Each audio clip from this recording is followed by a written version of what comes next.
banget, selamat pagi. Luar biasa, saya mengucapkan selamat datang di CIMB Niaga Kejar Mimpi Wellfest 2024. Assalamualaikum warahmatullahi wabarakatuh.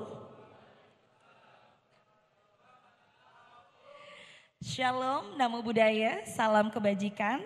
Tema kita itu adalah OTW Mapan, mulai investasi digital kecil-kecilan. Hai Kak Feli. Hai Eliandra. Cantik ya? Cantik ya? Cantik, cantik banget, bener. Kak Feli ini kan adalah salah satu influencer yang bergerak di bidang finance investment ya misalnya. Jadi kalau Kak Feli, aku tanya nih, sebenarnya momen apa yang akhirnya kok, wah ini seru deh masuk diterjun di dunia ini. Oke. Mungkin boleh ya. Boleh. Aku sharing sedikit. Ini kan teman-teman dari Malang nih, aku sangat relate sama anak-anak daerah gitu ya. Karena aku sendiri juga datangnya dari Pontianak, itu satu ibu kotanya Kalimantan Barat lah ya. Iya. Dan sebenarnya aku mau bilang bahwa mungkin bagi kita semua, aha moment itu enggak yang kayak in a magic, in a one night, kita tahu aha moment, kita tahu passion kita, calling kita, atau apa yang mau kita lakuin tuh in overnight gitu. Nggak ada hal seperti itu sih kalau menurut aku. Dulu pas aku di Pontianak, aku sampai SMA anyway di sana ya. Aku mulai dari pas SD tuh aku suka banget ini ibu gurunya tuh kasih kuis yang bisa jawab pulang duluan. Kebetulan tuh ibu guru sejarah. Dan sejarah agak-agak inilah ya relate sama ilmu sosial gitu kan. Jadi aku sebenarnya bermula dari hal-hal seperti itu. Terus pas SMA ada guru aku dia ini dulu kan pas SMA masih IPA IPS gitu ya. Guru-guru IPS tuh suka narikin anak-anak IPA gitu loh biar anak IPS tuh nggak yang kayak kurang-kurang banget kan suka begitu ya mindset orang tentang anak IPS ya. Akhirnya dia ajak aku lah kayak Vel, ayo ikut lomba pasar modal di Jakarta gitu. Kalau lolos bisa bolos sekolah 1 minggu ke Jakarta, dapat uang saku dan lain sebagainya. Dan coba ya mungkin ada fotonya nggak di sini ya? Klik kemana nih? Oke. Nah ini nih dulu ya, itu ibu guru aku yang ngajak aku ikut lomba pas SMA, terus aku juga ini agak alay ya, dulu aku suka ikut lomba musikalisasi puisi.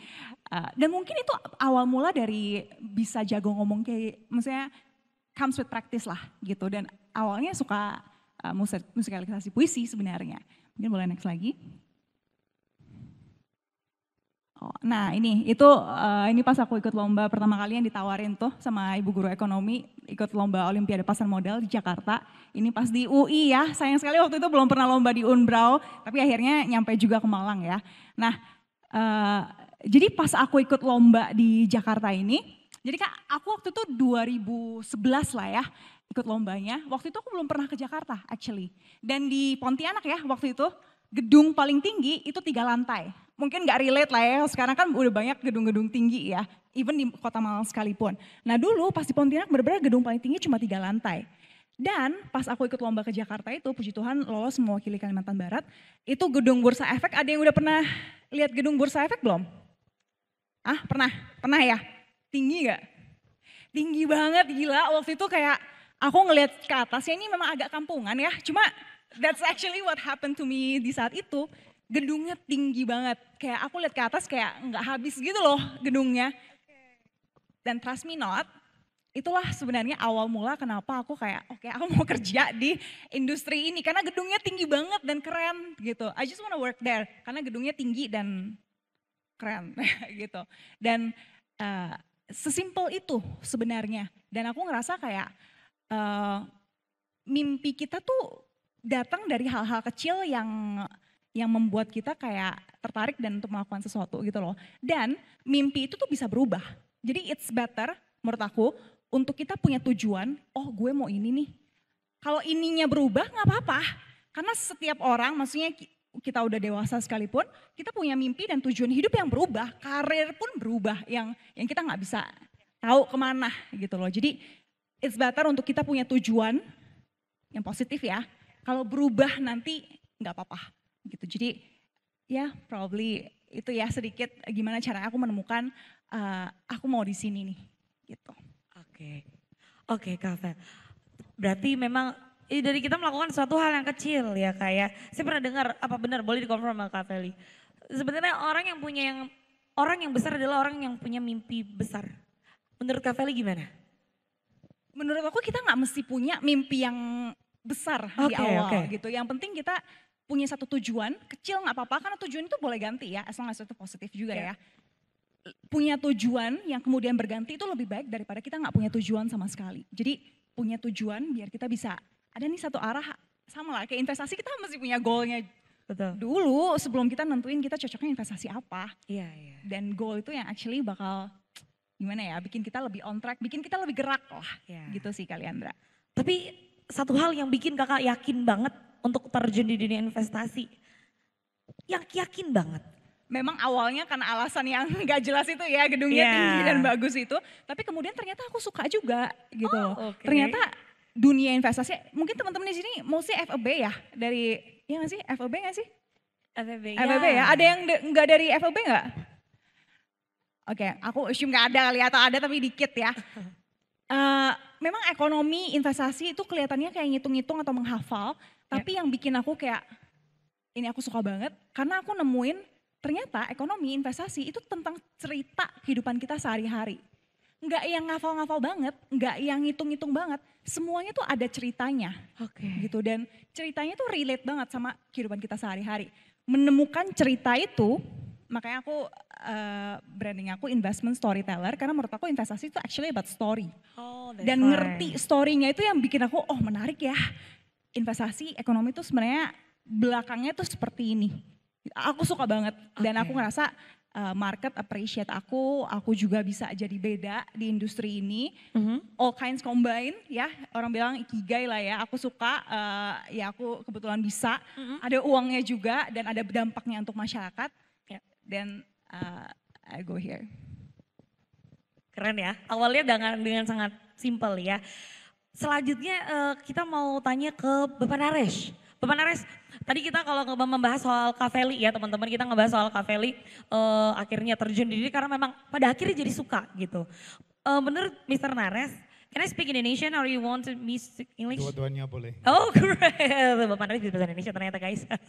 Oke, Bapak Naris saya mau tanya, karena kita akan berbicara banyak soal investasi.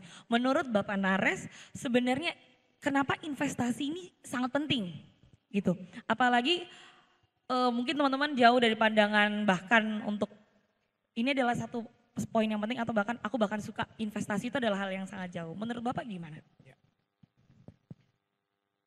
So, before I get into the topic, can I just say a few words? Oke. First of all, I came to Indonesia in tahun 97, so sudah kira-kira 25 tahun sudah tinggal di Indonesia.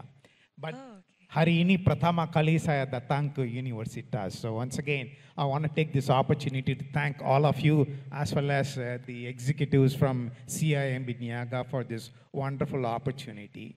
I think we talk about investments a lot, correct? We talk about investments. I think Felicia mentioned it is all about storytelling. I think my storytelling will be very, very simple.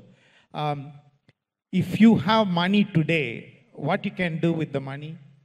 You can go and buy goods and services, correct? Hari ini, if you have the money, you can go buy goods and services. Yeah. When we actually invest, what we are doing is actually we are sacrificing today's consumption so that we can provide for the future. So that is the whole process and purpose of investment is you sacrifice today's consumption so that you can provide for the future requirement. And that brings you to the most important topic, which is if you're looking at consumption in the future, what is it that you need to focus on? You need to focus on maintaining your purchasing power. If you have 1 juta today, what you can do with 1 juta, you should be able to do the same thing or more in a year, in 2 years, in 3 years period. So that is the most important aspect of investing. In Indonesia, of course, there are 3 investment opportunity that is available. One is, of course, the Indonesian stock market provides you a great opportunity. I have some very interesting statistics here available. Today, the market capitalization of Indonesian Stock Exchange is almost at 11,600 trillion is the total market cap of Indonesian mutual fund, Indonesian equity market.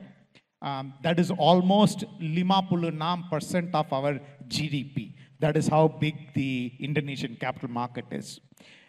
Most of the people don't know. Most of the people think only the US market, the Indian market, the Chinese market is good. Of course, they are big and they are at 170% of GDP is the US market, whereas the Indonesian market is around 56 times. And we have almost 900 companies listed in the Indonesian Stock Exchange. But the most important message I want to give you is, what is a return? Over the last 10 tahun, the Indonesian stock market has delivered kira-kira 8% return, termasuk dividend. Ya. Tidak masuk dividend, the market has delivered kira-kira 8%. During the same period, kira-kira inflasi, saya lihat banyak teman-teman belajar economics, right? The inflation, the average inflation is kira-kira 4%. So the Indonesian stock market, actually people investing in the market was able to beat inflation and maintaining purchasing power. So that is one of the wonderful opportunity that is available in Indonesia. And the interesting thing is, over the last 10-year period, dulu kira-kira only 20% is retail, domestic retail. But hari ini from 20%, it has already grown to 40%. So banyak teman-teman di Indonesia, retail investors, are participating in the Indonesian equity market and benefiting from it. And that is a message that I wanted to communicate. Yeah. From the domestic retail. Retail itself. Oh, Tidak okay. institusi, only retail. Kira-kira 40% is invested by the retail participation. Oh, wow. Jadi ini instrumen yang sudah digambarkan ya Pak ya. Instrumen yang digambarkan mengenai Indonesian stock market. Jadi teman-teman bisa melihat, mungkin kalau secara spesifik akan lama menjelaskan ini ya. Tapi Indonesia sampai 40% loh. Ya, partisipasi individual di pasar saham kira-kira 40%. 40% ya. Quite big. Quite big. For how long, sir? In terms of participation. Yeah. Okay. Because seluruh negara banyak partisipasi dari institusi. Institusi negara dan institusi dari luar negeri. But sekarang, this decade, I think thanks to influencers, I think there are a lot more participation in the equity market. Oh, okay. I want to talk about the next interesting instrument that is available for the market is obligasi pemerintah. You know, Obligasi. so once again, obligasi pemerintah over the years have grown significantly. You can see the total outstanding amount is kira-kira 6,000 trillion is outstanding obligasi pemerintah. And today the 10-year bond yields around 6,5% today. And once again, if you are investing in obligasi pemerintah, once again, you are able to do better than the inflation and you can maintain your purchasing power. Once again, this becomes a very important component of your investment asset allocation strategy as well. Interestingly, dulu only 15% was participating, retail participation in obligasi pemerintah. Once again, sekarang 40% is coming in from the retail segment as well, participating in the Indonesian government bond market. So once again, a very interesting phenomena that is taking place. You know. Ya, ternyata Indonesia pun juga juga banyak melakukan pergerakan soal financial ya. Dan inflasinya pun juga, apakah Indonesia juga menyumbang besar Pak? Yes, I think the inflation is now around 4%. Yeah. If you are getting 6,5%, 6,5%. automatically you are doing better than the inflation. So in the long run, this is one of the good instruments for you to overcome the pressures of inflation and maintaining your purchasing power. Okay, sir. For the next questions, sebenarnya apa saja instrumen ya kalau kita melihat tadi ya barusan yang dipaparkan, sebenarnya instrumen yang ada di dalamnya itu apa aja, sir? So these are basic instruments that are available Yeah. for customers. But if you directly go and invest in these products, there are lots of challenges available, especially for retail customer, correct? There is a lot more challenges available. So what we wanted to recommend is, we wanted to recommend a product Rexadana. These are managed by Manager Investasi. Kira-kira there are Sembulan Pulu, Manager Investasi, ada di Indonesia. Yeah. I think CIMB Niaga pun kira-kira 10-15 Manager Investasi product are in the platform. The beauty of product Rexadana is you can use small amount. I think today you're going to use Octomobile. Even for Sepulu Ribu, using your Octomobile app, you can invest in the product of Rexadana, and the investment manager in turn will be managing your money by investing in saham atau obligasi atau pasar uang, instrument in pasar uang, and then they will be able to provide you the return from these instruments. So once again, very convenient, very efficient, and also a lot more less risky than investing directly in the market. So once again, that instrument is called Rexadana, and that is available to public in a much more convenient manner through the digital platforms. Ya. Jadi memang banyak yang bisa ditawarkan dan banyak yang bisa kita lihat pasar pasar uang. Kita bisa lihat juga seperti CIMB menawarkan banyak sekali produk. Bapak saya pindah dulu, saya mau bertanya ke Ibu Lucy. Teman-teman kita tanya dulu ke Ibu Lucy selaku teman-teman dari CIMB Niaga. Sebenarnya kita yang dibicarakan tadi Indonesia sampai ke 6% ya untuk bagi pasar modal ya di Asia. Dan Ibu saya mau nanya, dari CIMB Niaga sendiri kan ada banyak sekali produk ya, produk yang ditawarkan. Salah satu yang memang kita lihat di sini teman-teman, yang teman-teman mungkin udah lihat di luar, kita punya Octomobile, Octoclicks gitu. Boleh nggak Bu dijelasin selain Octomobile, Octoclicks ada apa aja, dan Octomobile, Octoclicks itu apa? Ya apa sih Bu gitu? Oke, jadi gampangnya ya kalau tadi Kak Felicia itu yang menjual cerita kenapa harus invest. Betul. Kalau Panares tadi ngasih tahu cepetan invest. Betul. Tadi inflasi 4%, sekarang ada bunga 6,5%.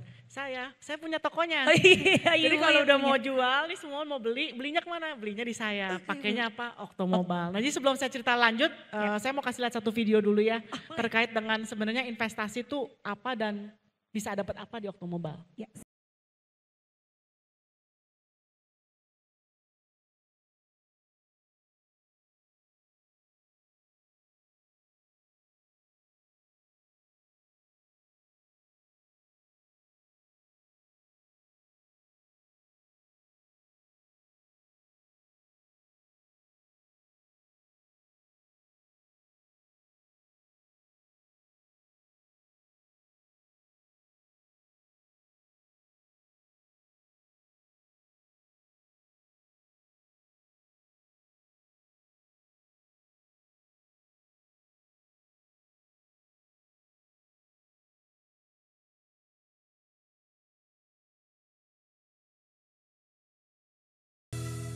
Nah, jadi kira-kira itu tadi semua produk investasi yang ada dijual di toko saya itu di Octomobile, di Octoclicks gitu. Mungkin boleh first slide dulu kali ya. Nah, jadi kebetulan karena kita di Malang, ini penting banget. Kayak saya suka banget pakai analogi gitu. Karena kita di Malang, Octomobile tuh ibaratnya kayak kalau lagi makan bakso, udah dapet kuahnya enak banget, ditambahin sambal, ada kerupuk putih, baksonya bakso urat. Terus tiba-tiba dia bilang, ada bakso bakar juga loh. Nah jadi semuanya komplit, ada dalam satu tempat, udah nggak usah lagi ngeliat ke kanan dan ke kiri. Kita punya banyak banget, dari mulai transaksi, kita punya top up, transfer, bill payment, kemudian investasi tadi kita lihat ya, kita punya reksadana, bonds, FX dan segala macam gitu. Mungkin teman-teman di sini mungkin berpikir, masih nantilah kalau investasi gitu ya, gue fokus belajar dulu gitu. Tapi ini salah. Mungkin kalau aku boleh balik lagi ke zaman dulu saya kuliah gitu ya. Nggak ada nih seminar-seminar kayak gini yang ngasih tahu, you know what, your money can work for you gitu loh. Nggak ada yang ngasih tahu kita, nggak ada yang ngajarin kita kalau kita bisa mulai investasi dari dini. Saya senang banget kalau ke kampus, kenapa? Karena itulah di momen dimana kita sama-sama belajar. Saya belajar kebutuhan mahasiswa, mahasiswa juga belajar kalau ternyata mereka punya opportunity lain gitu. Nah, salah satunya adalah kita buka kesempatan untuk dia bisa masuk ke Oktomobile dan mulai melakukan transaksi investasi. Kalau transaksi tadi kita punya banyak banget benefit ya. Jadi kalau tiap akhir bulan kita suka ada promo payday, promo hemat, lumayan lah dapat 5.000, 10.000, beli cilok dapat kan, nah itu lumayan. Nah kedua investasi, tadi Pak Nares juga udah bilang kita mulai dari 10.000 rupiah. Nah itu yang udah mesti mulai di build confidence level kalau gua mau mulai invest. Gitu. Karena dulu mindsetnya orang-orang, gue harus mulai 25 juta nih buat investasi, ya kan? Bahkan saya pun juga mikir gitu. Betul. Kayaknya saya ngumpulin duit dulu deh, baru saya invest gitu kan? Betul, nanti kebalik mindsetnya. Kebalik. Jadi mulai dari kecil-kecil kita mulai kumpulin, akhirnya benar jadi bukit gitu loh. Jadi ini benar-benar a true story di mana kita mulai bergerak ke arah mahasiswa dan mungkin ke masyarakat ya yang memang bukan yang kita ngomongin private level tapi memang lebih ke nasabah-nasabah yang kita mulai ngajarin gitu loh. Investasi itu nggak perlu 25 juta. You can start from 10.000 even sampai 100.000 mulai untuk reksadana itu pun sudah bisa mulai investasi. Makanya kenapa kita hadir di sini dengan Oktomobile supaya mahasiswa mulai kebuka gitu ya. Teman-teman Unbrau di sini nih, oh iya ya mungkin gue bisa daripada gue beli Labubu gitu kan. Ya gue mungkin mulai investasi deh, lumayan loh itu Labubu kan mahal banget. Gitu kalau kan. cuma 10.000 mah Iya makanya. harusnya bisa kebeli, kita bisa buka investasi langsung. 10.000 Bu. Betul. Kenapa bisa 10.000 Bu? Karena kita berpikir gini, nggak semua orang mungkin punya langsung uang gede at one go. Betul. Nah jadi kita pikir tadi kalau lihat iklan-iklannya tuh ada uang 100.000, 50.000, 10.000 gitu.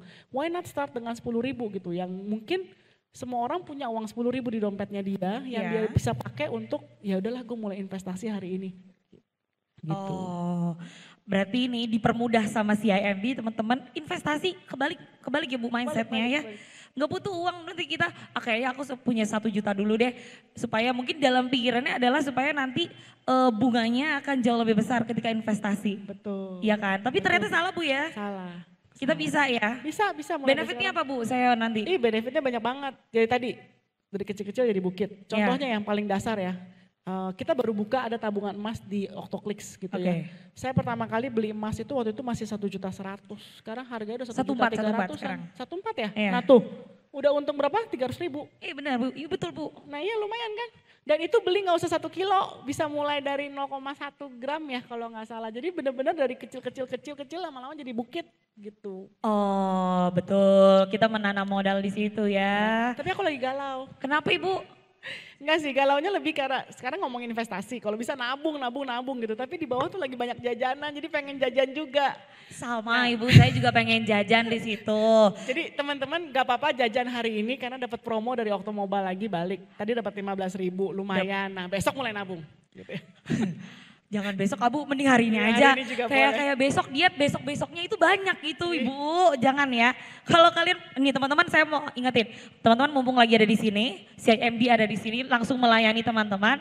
Investasi sekarang cuma 10.000, sangat mudah ya. Satu lagi aku juga mau jualan. Apa tuh Bu? Kalau digital launch yang kita lagi buka baru aja gitu ya, dia lagi ada promo. Kalau buka tabungan, kartu tabungan mahasiswa ya. Ya itulah kartunya mahasiswa. 100.000 dapat 100.000 lagi. Ih, nggak masuk akal ya, jadi 100.000 dapat 100.000. Nah tuh. Amal ya Bu? Ya udah silakan. Ibu lagi charity Bu. Mumpung. Oh mumpung nih teman-teman. Budget masih ada gitu. Oke saya habis ini nanti kan saya kebut habis selesai kerja ya. Oke aku mau balik lagi ke Kaveli. Ibu nanti kita akan bahas lagi. Teman-teman kita akan menuju ke Kaveli lagi. Kaveli, dengan Kaveli ini kan menginfluence seluruh masyarakat Indonesia dan juga teman-teman yang ada di sini Kak. Gimana sih caranya kita itu punya mindset kaya? Cuman kadang kita punya mindset kaya itu kita nggak tahu caranya gitu kan. Bisa dilakukan dengan negatif atau positif. Yang penting kita kayak menghalalkan. Sebenarnya yang benar dan supaya kita punya mindset yang kuat. Oke kaya itu berarti kita itu orang kaya tabungannya pasti banyak. Betul ya Bu? Oke mungkin aku mau ngelanjutin dari Ibu Lucy ya. Ya Pembahasannya menarik banget sih. Tapi aku mau nanya, siapa di sini yang udah nonton Home Sweet Loan? Ada nggak? Home? Kurang bayang nih. Bener-bener kalau udah nonton Home Sweet Loan ya. Kira-kira kayak setengahnya. Liandra udah nonton belum Home Sweet Loan? Belum ya. Belum ya. Jadi actually itu film yang lagi viral ya. Karena relate lah sama banyak orang. Oke. Aku juga Sabtu kemarin tuh nontonnya di Malang ini. Di Malang Town Square sama iya? teman-teman di Malang juga. Dan actually itu lumayan relevan sama pertanyaannya Liandra dan yang dibahas sama Bu Lucy sekarang. Kayak kenapa sih kayak kita kan uangnya dikit, kenapa sih bother about investasi gitu loh. Ya. Dari 10.000 lah, 100.000 lah. Sebenarnya cerita di Home Sweet Loan itu, kalau tahu cerita Kaluna, itu kan dia juga gajinya cuma 6 juta. Iya. Gitu. Kenapa sih dia harus repot-repot bikin spreadsheet, nabung segala macam untuk kemudian bisa beli rumah yang sekarang tabungannya 300 juta. Gitu loh.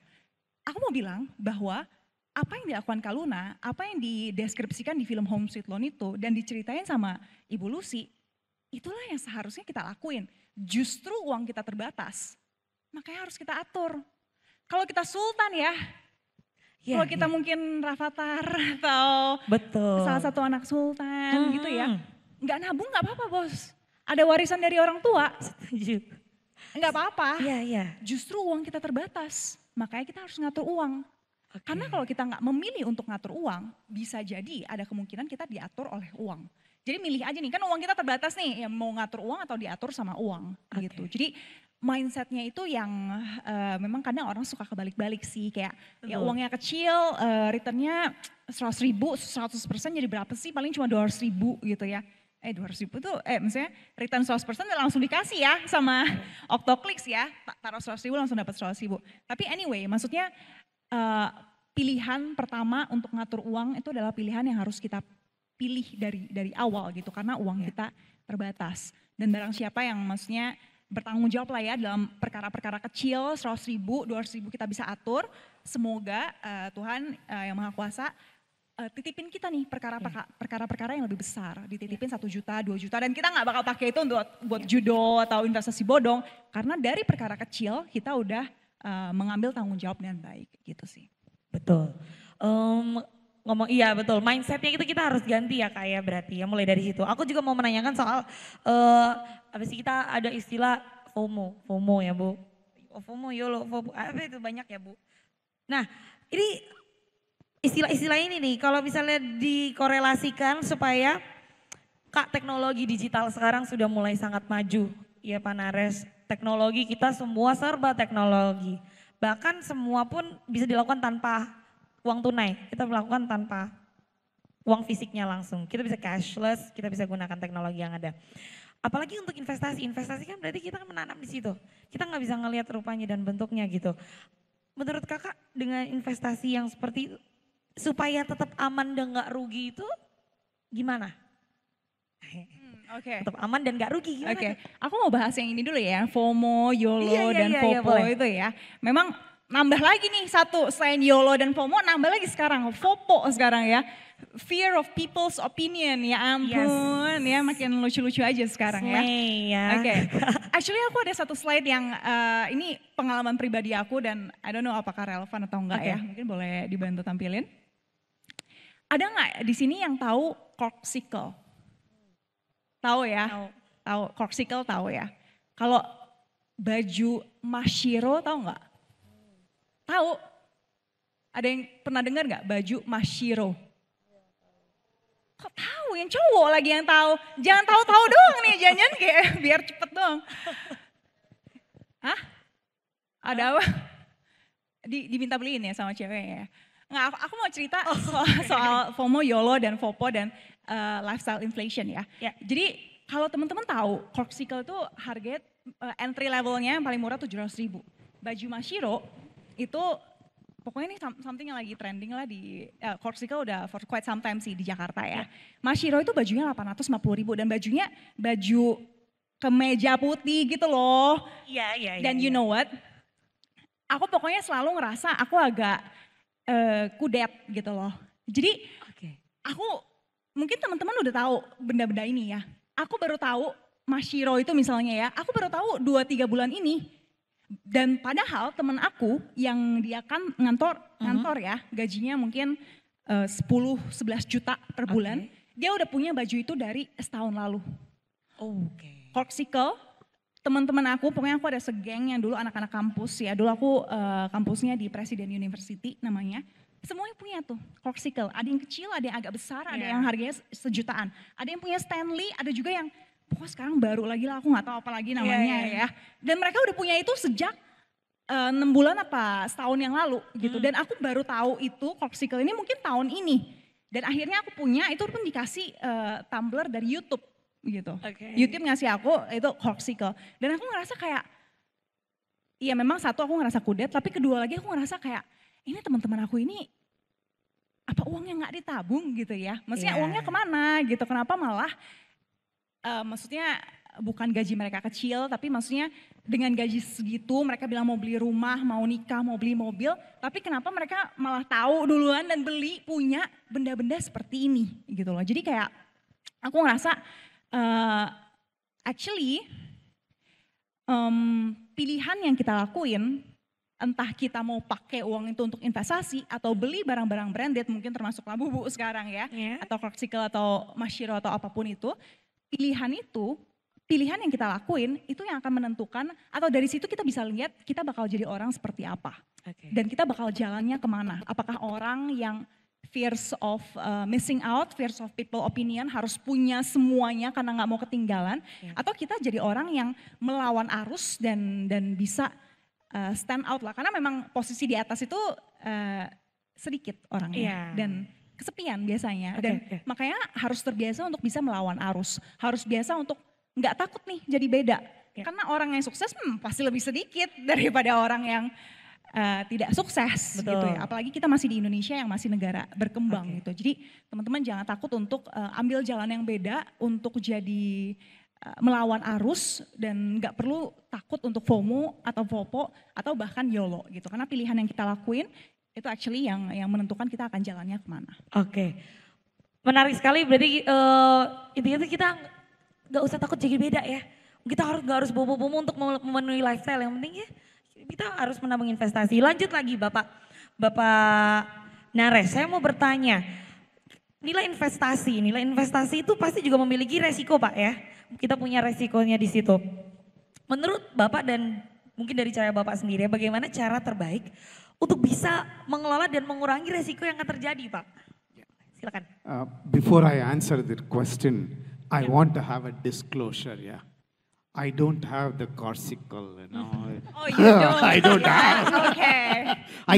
I keep seeing every day in Ashta, they are the Jualan, they have a big shop. Your stuff have a lot, right? Everybody has it, right? but I don't have one. I just want to make that disclosure, Standicam. Maybe next time when I go, I need to. Can I request the team to show me slide number, Sepulu, if possible? So when we talk about investment, of course, there are 3 things we focus on. In any investment we choose, we focus on the return, we focus on the risk, and the third important thing that we focus on is called liquidity. So liquidity. So these are, it doesn't matter whatever is the investment opportunity, whether we are talking about property, whether we are talking about gold, any investment opportunity, we always analyze return, risk, and liquidity. Now, to keep it simple, when you invest in the capital market, whether it is the equity market, whether it is a bond market, Setyap Ari, there is volatility, right? Setyap Ari, Harga Naik, Harga Turun. So, of course, there is a lot of risk, volatility, risk involved in that.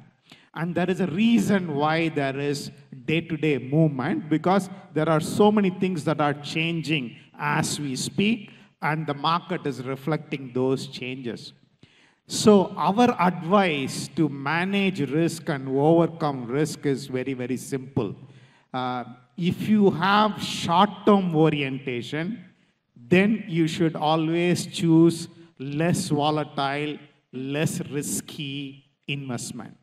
But if you want higher return, and if you are willing to accept higher volatility, then you have to invest only for long term.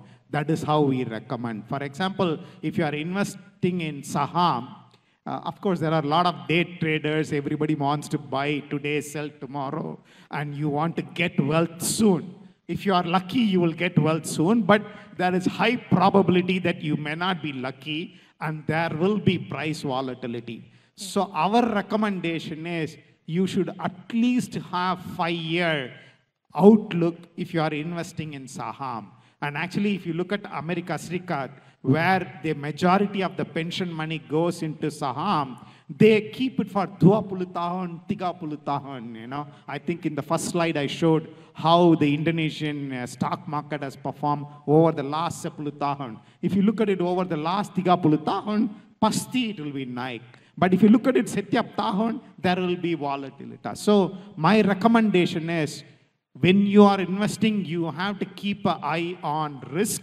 And most importantly, don't do anything stupid by following, you know, there are so many people who are recommending so many speculative activity, pyramid scheme, etc. I think all of you are educated. You should avoid that. You should go with a reputed organization like CIMB Niaga, choose the right product, but invest in the long run. Then you will be able to overcome the inherent risk in these instruments.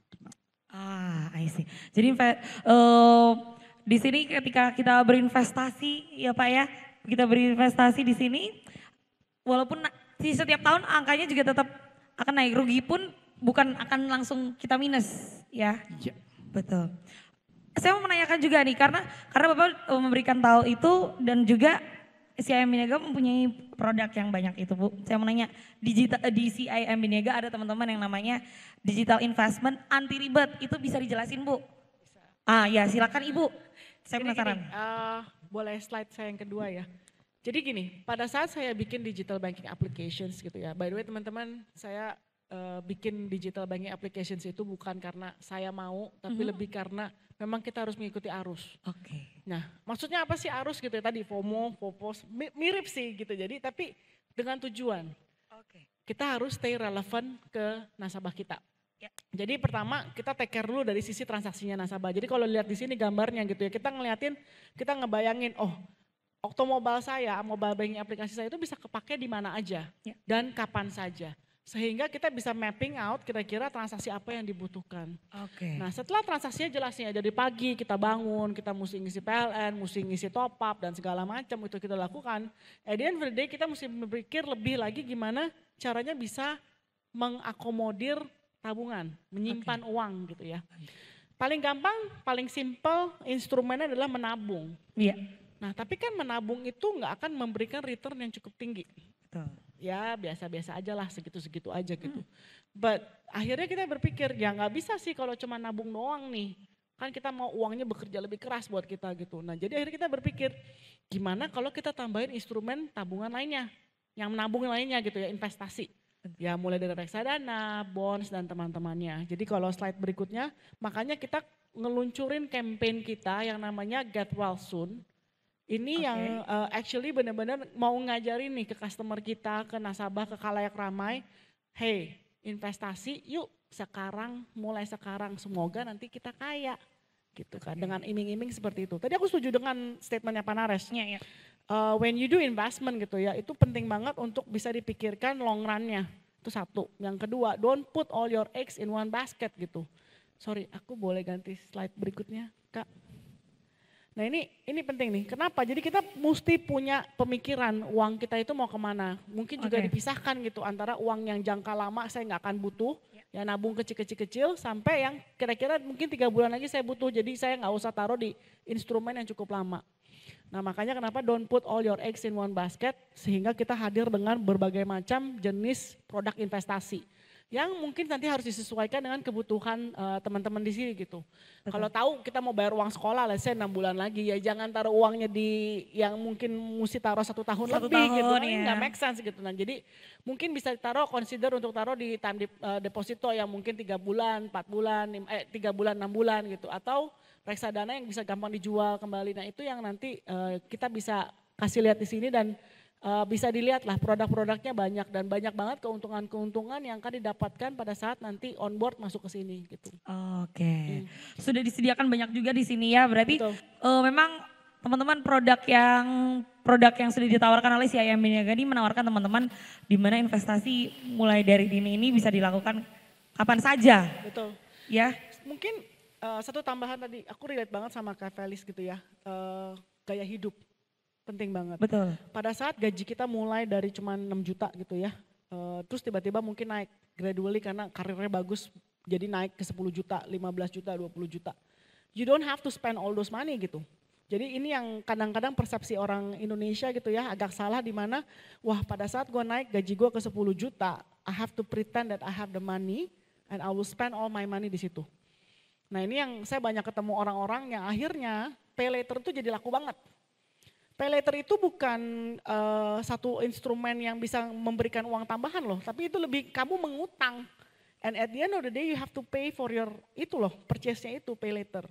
Nah jadi ketakutan saya adalah karena pay later itu booming banget, semua orang berpikir oh ya I can spend, ekonominya booming gede gitu ya, semua orang spending, tapi base-nya adalah pay later. Nah makanya saya di sini untuk mengingatkan lagi ke adik-adik sekalian di sini gitu. Ya bolehlah spending ya, bolehlah mau beli labubu 1, ya nggak usah 10 gitu ya. Tapi ingat long run kita mau apa? Wealth soon gitu ya. Makanya kenapa kita ngomongin get wealth soon. Mulailah menabung dari kecil, dari sekarang.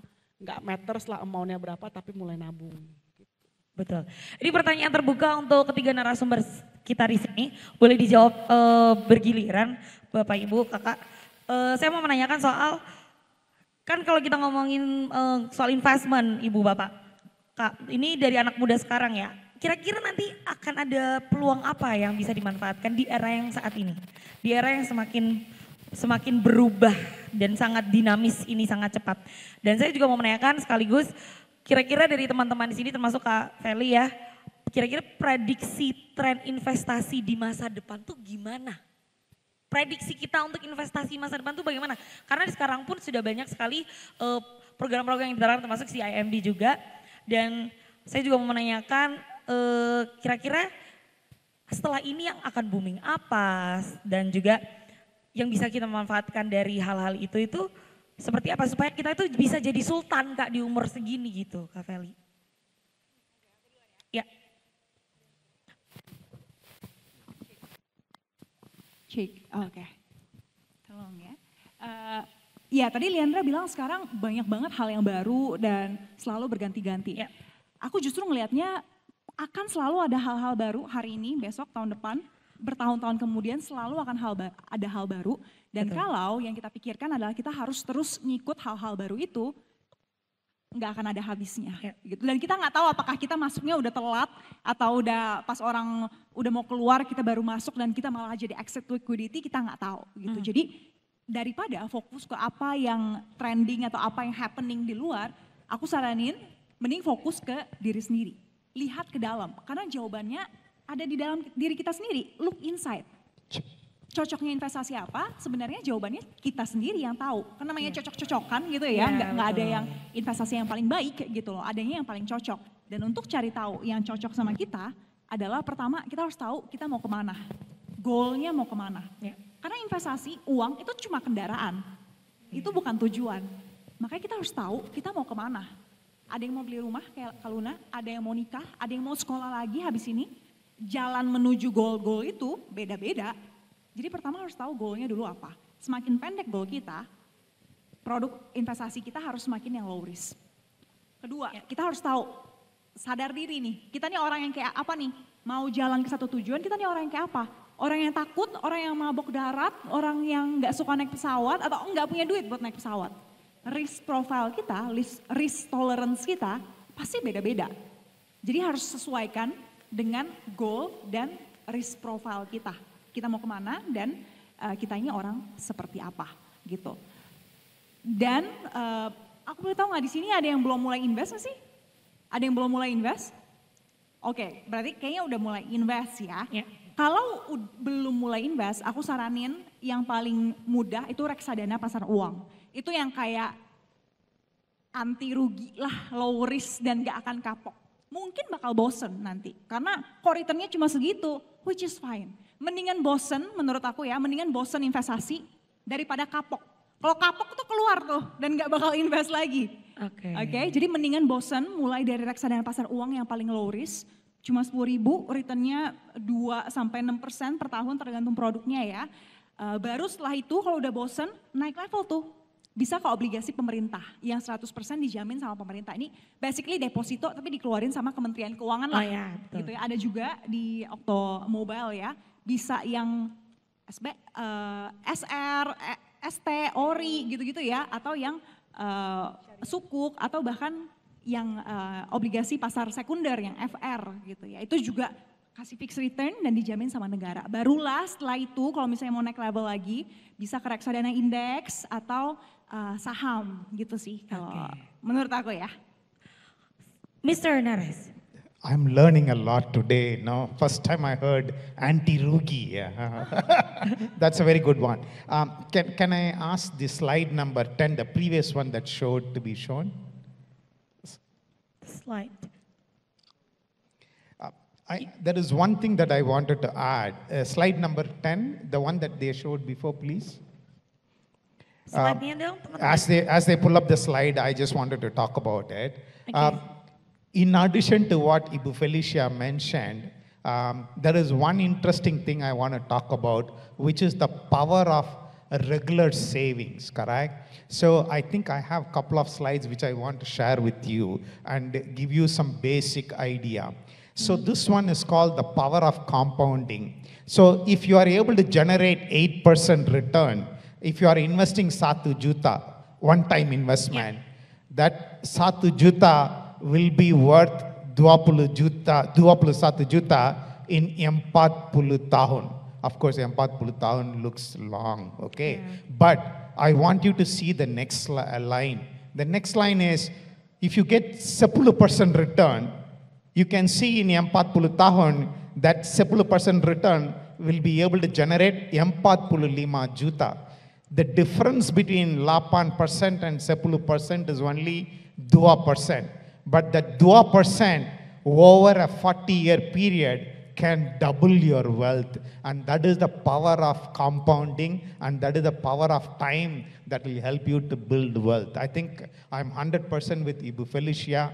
If you don't do anything, the first thing you need to do is you need to put your money in money market because you're going to get 4% on an average, okay? If you are investing in money market atau time deposito, you need to go into reksadana obligasi. Automatically you will get 2% more. That 2% over a 20-40 year period can double your wealth. If you are investing in obligasi, then you should go into index fund atau saham. Yeah. You will get another 2%, 3%. Once again, you can double your wealth. So the moral of the story is you need to keep increasing your risk appetite as you become confident, and you need to invest for a longer period of time. Then you can automatically build wealth. Now, the next slide is much, much more interesting. Can you show the next slide, please? Now, it is the same 1 million rather than Satu Kali. If you invest 1 juta setiap tahun, what will happen? You can see for the same 8%, in 40 tahun, you will be able to generate 260 juta. And you can see at 10% return, straight away you will be able to generate 442 juta. What is the moral of the story? So not only you have to invest, if you can invest regularly, setiap tahun, automatically you can build much, much more greater wealth. Forget about setiap tahun. Imagine you are doing it setiap bulan. Imagine what will be your final number. And that is a message that I wanted to give you. It doesn't matter where you are. Please experiment. Please try out with 10,000. You can experiment, you can learn, and then make it as an habit and invest for a longer period of time. Getting wealth will be much, much more sooner than what you imagine. Oke. Selanjutnya Ibu Lucy dari CIMB, masih ingat pertanyaannya, saya mau ulang lagi. Nah, Ibu, pertanyaannya tetap sama Ibu. Kalau tadi Bapak bilang soal kapan lagi, Kak Feli juga bilang kapan lagi, maksudnya dalam waktu 40 tahun kita baru bisa merasakan, memang waktunya lama, tapi at least kita sudah mulai gitu ya, kita membantu banyak hal, ada banyak produk. Pertanyaannya itu di sini adalah gimana nanti tren-tren ke depannya ya, Ibu kan sebagai orang-orang perbankan, gimana tren-tren ke depan soal investasi yang akan datang gitu Ibu, di era yang saat ini. Menurut Ibu tren ke depan tuh bakalan gimana gitu? Jadi gini, kita di sisi digital banking itu teknologi selalu berubah. Ya betul. Kalau ngomong hari ini A bisa jadi besok B.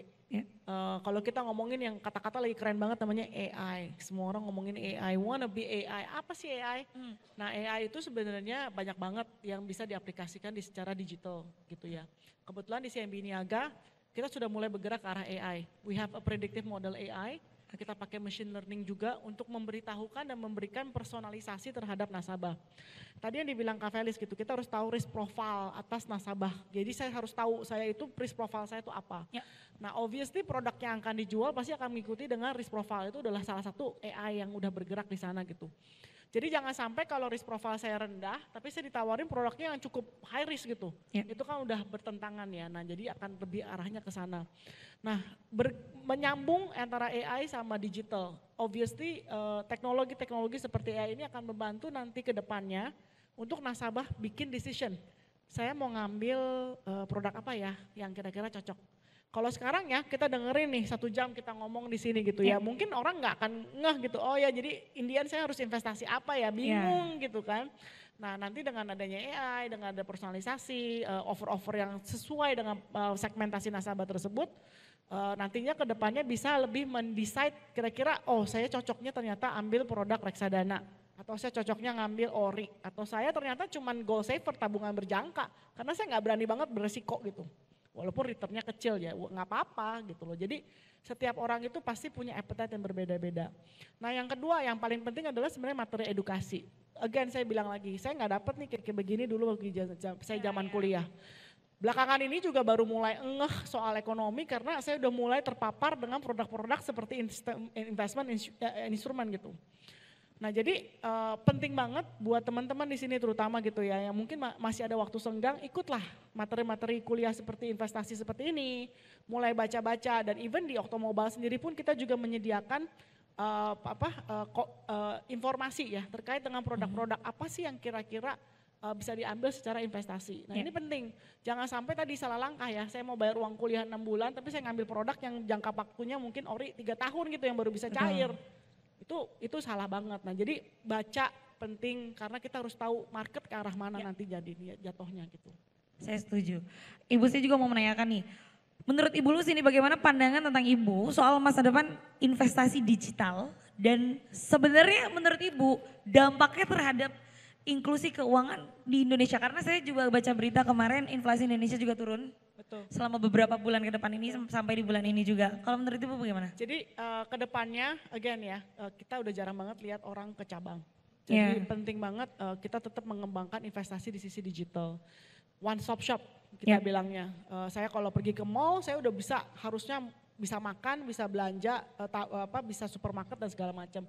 The same konsep kita terapkan juga di Oktomobile kita di mana ya pada saat kamu masuk ke Oktomall, saya mau transaksi, saya mau investasi itu semua bisa. Kita dari sisi bank kita selalu mendukung inklusi cashless atau investasi digital terkait dengan seluruh gerakan dari yang dilakukan oleh Bank Indonesia. Okay. Nah jadi salah satunya adalah memang kita menggerakkan investasi secara digital. Hence kita ada di sini saat ini. Yeah. Nah kedepannya makin banyak, kompetitor kita juga makin banyak. Kalau teman-teman tahu juga banyak brand-brand lain yang beredar gitu. Tapi satu yang harus dilihat, jangan sampai kita terjebak dengan sesuatu yang too good to be true. Tadi mungkin money skimming dan segala macam gitu. Yang kedua, carilah brand yang aman ya. Mungkin kayak contohnya CIMB Niaga gitu. Kita udah di dunia ini hampir 70 tahun sekarang, banyak kan. Maksudnya udah lama gitu. Hampir. Belum. Hampir ya. Hampir. Saya buletin aja. Nah jadi intinya adalah mulailah bergerak ke arah digital, kedepannya again the technology will win the battle gitu ya. If you're not starting now, when? Itu pertanyaan paling penting. Kapan lagi ya? Baik, untuk narasumber kita boleh kasih tepuk tangan untuk narasumber kita, Kak Feli, Bapak Nares dan juga Ibu Lucy.